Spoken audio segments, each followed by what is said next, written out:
Aviation இண்டஸ்ட்ரியோட biggest aircraft மேனுஃபேக்சர்ஸ்னா Boeing and Airbus தான். கமர்ஷியல் அண்ட் கார்கோ ஏர்கிராஃப்ட் மார்க்கெட்டை இவங்க ரெண்டு பேர்த்தோட ப்ராடக்ட்ஸ் தான் இப்போ வரைக்கும் டாமினேட் பண்ணிட்டு இருக்கு. குளோபலா பாத்தீங்கன்னா அப்ராக்சிமேட்லி ஒரு 35,000 கமர்ஷியல் ஏர்கிராஃப்ட் இப்போ ஆக்டிவா இருக்கு. அதுல 85% of the aircraft Airbus and Boeing manufacture பண்ணது தான். இவங்க ரெண்டு பேருமே மார்க்கெட்ல இருக்க லேட்டஸ்ட் டெக்னாலஜி அடாப்ட் பண்ணி அவங்க ஏர்கிராஃப்ட் அப்கிரேட் பண்றனால தான் எல்லா ஏர்லைன் கஸ்டமர்ஸும் இவங்க ஏர்கிராஃப்ட்டை நம்பி வாங்குறாங்க. இப்போ ரீசென்ட் டைம்ஸ்ல எம்ப்ரேயர் அண்ட் கோமேக்னு இன்னும் 2 கம்பெனிஸ் கமர்ஷியல் ஏவியேஷன்ல க்ரோ ஆகிட்டு இருக்காங்க. பட் அதை பத்தி நம்ம இன்னொரு வீடியோல பார்க்கலாம். ஸோ இந்த வீடியோல எதை பத்தி பார்க்க போறோம்னா போயிங் அண்ட் ஏர்பஸ் இவங்க ரெண்டு பேருமே இப்போ கரண்டா அவங்க ஃபிளாக்ஷிப் ஏர்கிராஃப்ட்ல ஒர்க் பண்ணிட்டு இருக்காங்க. ஸோ அதோட ஸ்டேட்டஸ் எல்லாம் எப்படி இருக்குன்னு ஒரு சின்ன ஓவர்வியூ மாதிரி பார்க்கலாம். ஏர்பஸ் வந்து A350 ULR அண்ட் A350F னு 2 ஏர்கிராஃப்ட்ல ஒர்க் பண்ணிட்டு இருக்காங்க. அந்த சைடு போயிங் ரொம்ப வருஷமா 777Xல தான் ஒர்க் பண்ணிட்டு இருக்காங்க. ஸோ இந்த 3 ஏர்கிராஃப்டோட ஸ்டேட்டஸ் பத்தி தான் இந்த வீடியோல பார்க்க போறோம். அண்ட் வீடியோக்குள்ள போறதுக்கு முன்னாடி இந்த சேனலுக்கு இப்பதான் புதுசா வரீங்கன்னா இந்த சேனல்ல கமர்ஷியல் ஏவியேஷன் பத்தின நியூஸ், அப்டேட்ஸ், vlogsனு நிறைய வீடியோஸ் அப்லோட் பண்ணிருக்கேன். ஏவியேஷன்ல இது வரைக்கும் நீங்க பார்க்காத ஒரு சைடு எக்ஸ்ப்ளோர் பண்ணணும்னு நினைச்சீங்கன்னா சேனல்ல ஏகப்பட்ட வீடியோஸ் இருக்கு, செக் பண்ணி பாருங்க.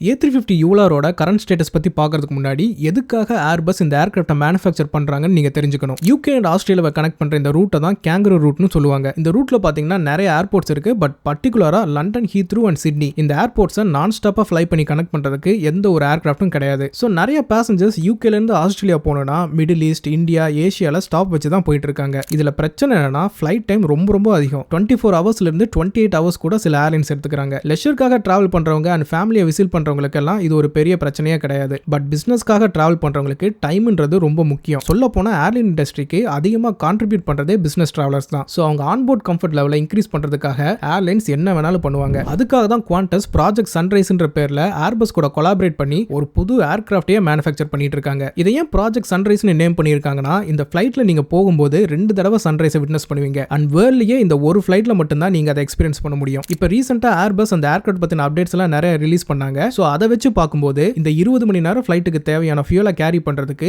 அடிஷனல் ஃபியூல் டேங்க்ஸ் எல்லாம் ஃபிட் பண்ணி ஃபைனல் அசம்பிளிக்கு ரோல் அவுட் பண்ணிருக்காங்க. சோ அடுத்த வருஷம் எண்டுக்குள்ள சர்டிஃபிகேஷன்லாம் கம்ப்ளீட் பண்ணி 238 பேசஞ்சர்ஸை கேரி பண்ணிட்டு நான் ஸ்டாப்பா 22 மணி நேரம் ஃப்ளை பண்ணக்கூடிய ஒரு அல்ட்ரா லாங் ரேஞ்ச் ஏர்கிராஃப்ட்டை ஏர்பஸ் சர்வீஸ்க்கு கொண்டு வர போறாங்க. இந்த ஏர்கிராஃப்ட் கண்டிப்பா எல்லா டைப் ஆஃப் பேசஞ்சர்ஸ்க்கும் ஃபிட் ஆன மாதிரி இருக்காது. பிகாஸ் இந்த 22 மணி நேரம் ஃபிளைட்டை நீங்க எடுக்கிறீங்கன்னா அதுக்கான தனி டயட்டை நீங்க ஆன் போர்ட்ல ஃபாலோ பண்ணணும். நிறைய எக்ஸசைஸ் அண்ட் ஸ்ட்ரெச்சிங் எல்லாம் சொல்லி கொடுப்பாங்க. And different cabin lining system வச்சு உங்களை டைமுக்கு தூங்க சொல்லுவாங்க. அண்ட் நீங்களும் தூங்கி தான் ஆகணும். ஏன்னா இந்த ஏர்கிராஃப்ட் 15 டைம் ஜோன்ஸை கிராஸ் பண்ணி போகுது. ஸோ அது டைரக்டா உங்க ஸ்லீப் சைக்கிள் அஃபெக்ட் பண்ணும், காக்னிட்டிவ் பெர்ஃபார்மன்ஸ் அஃபெக்ட் பண்ணும், டைஜஸ்டிவ் சிஸ்டம்ல பிரச்சனை வர சான்ஸ் இருக்கு. ஸோ இது எல்லாத்தையுமே அவாய்ட் பண்ண தான் குவாண்டஸ் முன்னாடியே ஒரு டெஸ்ட் ஃபிளைட் மாதிரி கண்டக்ட் பண்ணி அதிலிருந்து கிடைச்ச ரிப்போர்ட்டை வச்சு இந்த ஒரு ஃபிளைட்டுக்காகவே தனி சிஸ்டமை பில்ட் பண்ணியிருக்காங்க. ஸோ யாரெல்லாம் இந்த ஏர்கிராஃப்ட்ல போறாங்களோ அவங்க எல்லாருமே அந்த சிஸ்டமை கட்டாயமா ஃபாலோ பண்ணி தான் ஆகணும்.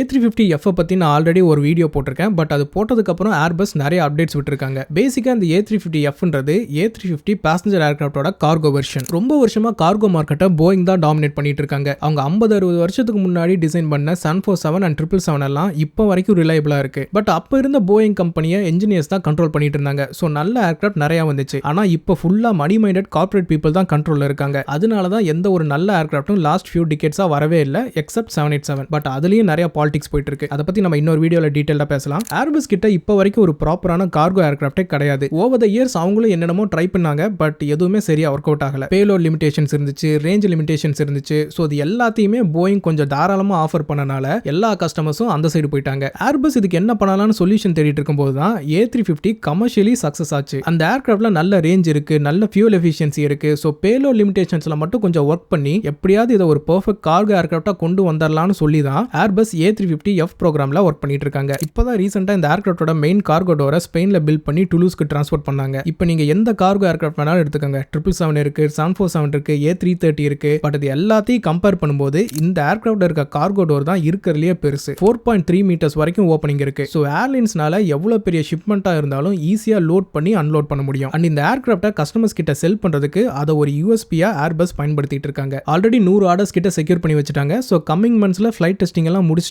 2027 ரிலீஸ் பண்றதா சொல்லியிருக்காங்க. அண்ட் கண்டிப்பா ரிலீஸும் பண்ணிடுவாங்க. ஏன்னா ஏர்பஸ் போயிங் மாதிரி கிடையாது.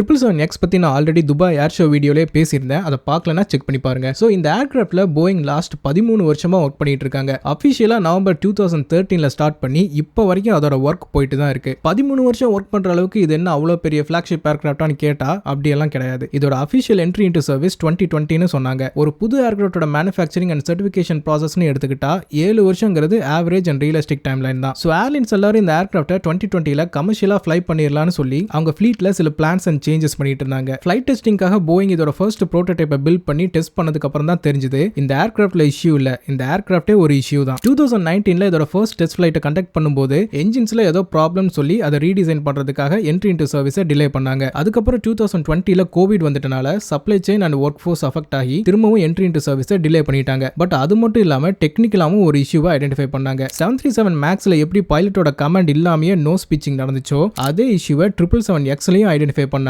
ஸோ அந்த சாஃப்ட்வேரை சரி பண்றதுக்கு திரும்பவும் டிலே பண்ண வேண்டியதா போச்சு. தென் 2021ல சிச்சுவேஷன்லாம் கொஞ்சம் நார்மல் ஆகி வரும்போது ஃபிளைட் டெஸ்டிங்கை ரீஇனிஷியேட் பண்ணாங்க. ஆனா இந்த டைம் ஃபியூஸ்லாஜ் ஸ்ட்ரக்சர்ல ஸ்ட்ரெஸ் அதிகமாகி கிராக்ஸ் வந்துட்டனால அதை திரும்பவும் ரீடிசைன் பண்ணணும்னு சொல்லி டிலே பண்ணிட்டாங்க. அதுக்கப்புறம் 2022ல தான் இந்த ஏர்கிராஃப்ட் மட்டும் இல்லாம போயிங் கம்பெனிக்கே ஒரு பெரிய அடி விழுந்துச்சு. 2019 அண்ட் 20ல நடந்த போயிங் 737 மேக்ஸ் கிராஷஸ்க்கு அப்புறம் யூஎஸோட ஏவியேஷன் சர்டிஃபிகேஷன் அண்ட் அக்கௌண்டபிலிட்டி ஆக்ட்ல நிறைய சேஞ்சஸ் கொண்டு வந்து சர்டிஃபிகேஷன் ப்ராசஸை இன்னும் ஸ்ட்ரிக்ட் ஆக்குனாங்க. அது 2022ல ரிலீஸ் பண்ண வேண்டியதா இருந்த போயிங்கோட 777X ப்ரோக்ராம்னு மட்டும் இல்லாம எல்லா ஏர்கிராஃப்டையும் அஃபெக்ட் பண்ணிச்சு. ஸோ திரும்பவும் இந்த ஏர்கிராஃப்டை டிலே பண்ண வேண்டியதா போச்சு. தென் 2023ல பெருசா எந்த ஒரு மூவ்மெண்ட்டும் இல்ல. பிகாஸ் சர்டிஃபிகேஷன் ப்ராசஸை ஸ்ட்ரிக்ட் ஆக்கிட்டனால சின்ன சின்ன இஷ்யூஸ்ல கூட ஒர்க் பண்ணிட்டு இருந்தாங்க. அதுக்கப்புறம் 2024ல என்ஜின்ஸை விங்ஸ் கூட கனெக்ட் பண்ற த்ரஸ்ட்லிங்ஸ்ல கிராக் வந்து ஹோல் ஃபிளீட்டையும் கிரவுண்ட் பண்ணிட்டாங்க. பிகாஸ் நீங்க மிட் ஏர்ல இருக்கும்போது திடீர்னு என்ஜின் கழண்டு கீழே விழுந்துட்டா என்ன ஆகும்? ஸோ இது ஃபியூச்சர்ல ஒரு பெரிய ப்ராப்ளம் கிரியேட் பண்ணணும்னு சொல்லி தான் ஹோல் ஃபிளீட்டையும் கிரவுண்ட் பண்ணிட்டாங்க. தென் 2025ல சர்டிஃபிகேஷன் ப்ராசஸ் கொஞ்சம் ஸ்லோவா தான் போச்சு. பெருசா எந்த பிரச்சனையும் வரலனாலும் போயிங் கம்பெனிக்குள்ள இன்டர்னல் இஷ்யூஸ் நிறைய போயிட்டு இருந்துச்சு. ஒர்க்கர்ஸை ஃபயர் பண்றது, சப்ளை செயின் இஷ்யூ, ஸ்ட்ரைக்னு நிறைய பிரச்சனை இருந்துச்சு. போயிங்கோட சிஇஓவே 777X ப்ரோக்ராம்ல இன்னும் நிறைய ஒர்க் பெண்டிங்ல தான் இருக்குன்னு பப்ளிக்கா அட்மிட் பண்ணாரு. அண்ட் ஒரு PLC கம்பெனிக்கு அது ஒரு பெரிய டவுன்ஃபால்.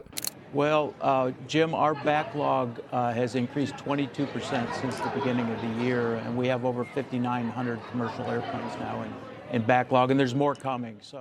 பிகாஸ் கம்பெனிக்குள்ள எந்த ஒரு ப்ரோக்ரஸுமே இல்லைனா யாருமே அதில் இன்வெஸ்ட் பண்ண மாட்டாங்க. அண்ட் ஸ்டாக் மார்க்கெட்டில் அவங்க வேல்யூ கீழே தான் போகும். அப்படி இருந்தும் ஏன் போயிங்கோட சிஇஓ இதை பண்ணாருன்னா நிறைய பேர் கேள்வி கேட்க ஆரம்பிச்சிட்டாங்க. எமிரேட்ஸோட பிரசிடென்ட் எல்லாம் டென்ஷன் ஆகி பப்ளிக்கா ஸ்டேட்மெண்ட் கொடுத்தாரு. அதனால தான் போயிங் இந்த மாதிரி ஒரு நிலைமைக்கு தள்ளப்பட்டாங்க. அண்ட் தென் இப்போ 2026ல போரோஸ்கோபிக் இன்ஸ்பெக்ஷன் பண்ணும்போது GE9X என்ஜின்ல ஏதோ ஒரு இஷ்யூ வந்துச்சுன்னு படிச்சேன். பட் அது என்ன இஷ்யூன்னு அவங்க கிளியரா மென்ஷன் பண்ணல. ஆனா இவ்வளோ பிரச்சனையை தாண்டி 2027ல இந்த ஏர்கிராஃப்டை நாங்கள் கமர்ஷியலா சர்வீஸ்க்கு கொண்டு வந்துருவோம்னு போயிங் சொன்னாங்க. அதை சொல்லி முடிச்சதும் இன்னொரு பிரச்சனை அவங்களுக்கு வந்திருக்கு. பேசிக்கா ஒரு 2018 and 19 டைம்ல சர்டிஃபிகேஷன் வரதுக்கு முன்னாடி போயிங் ஒரு 30 777X பாடியை மேனுஃபேக்சர் பண்ணி ஸ்டோரேஜ்ல வச்சிருந்தாங்க. அவங்க ஆன்டிசிபேட் பண்ணது என்னன்னா 2020ல நமக்கு சர்டிஃபிகேஷன் வந்துரும். சோ சர்டிஃபிகேஷன் கிடைச்ச உடனே ஸ்டோரேஜ்ல இருக்க ஏர்கிராஃப்டை எடுத்து லிவரியை பெயிண்ட் பண்ணி குயிக்கா டெலிவர் பண்ணிடலாம்னு நினைச்சாங்க. ஆனா பேக் டு பேக் இஷ்யூ வந்து டெலிவரி எல்லாம் டிலே ஆகிட்டனால ஏர்லியா மேனுஃபேக்சர் பண்ண ஏர்கிராஃப்ட் எல்லாமே ஸ்டோரேஜ்ல ரொம்ப வருஷமா அப்படியே தான் இருக்கு. இதனால அந்த ஏர்கிராஃப்ட்ல எல்லாம் ஸ்ட்ரக்சரல் டேமேஜ் வந்து ரீவொர்க் பண்ணியே ஆகணுன்ற மாதிரி ஆகிருச்சு. சோ போயிங் எதை பண்ணா அவங்களுக்கு டைம் சேவ் ஆகணும்னு நினைச்சாங்களோ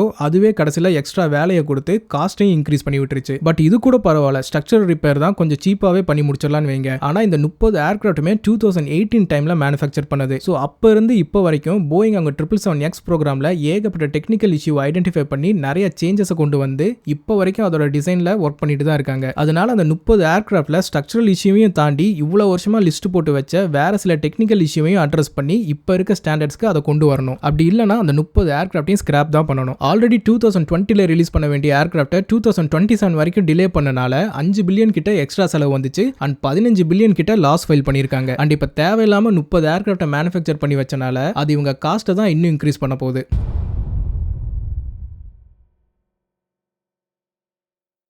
ஸோ அவ்வளோதான் இந்த வீடியோ. ஏவியேஷன் இண்டஸ்ட்ரியோட மோஸ்ட் ஆன்டிசிபேட்டட் 3 ஏர்கிராஃப்ட்டை பற்றி எக்ஸ்பிளைன் பண்ணி அதெல்லாம் இப்போ என்ன ஸ்டேட்டஸில் இருக்குன்னு கவர் பண்ணியிருக்கேன். இதை தவிர உங்களுக்கு வேறு ஏதாச்சும் கொஸ்டின்ஸ் டவுட் இருந்துச்சுன்னா கீழே கமெண்ட்டில் சொல்லுங்கள். அண்ட் இன்னும் இந்த மாதிரி நிறைய ஏவியேஷன் பற்றின வீடியோஸ் இந்த சேனலில் நிறையா இருக்குது. அதையும் போய் செக் பண்ணி உங்கள் தாட்ஸை கமெண்ட்டில் சொல்லுங்கள். நான் உங்களை இன்னொரு வீடியோவில் மீட் பண்ணுறேன்.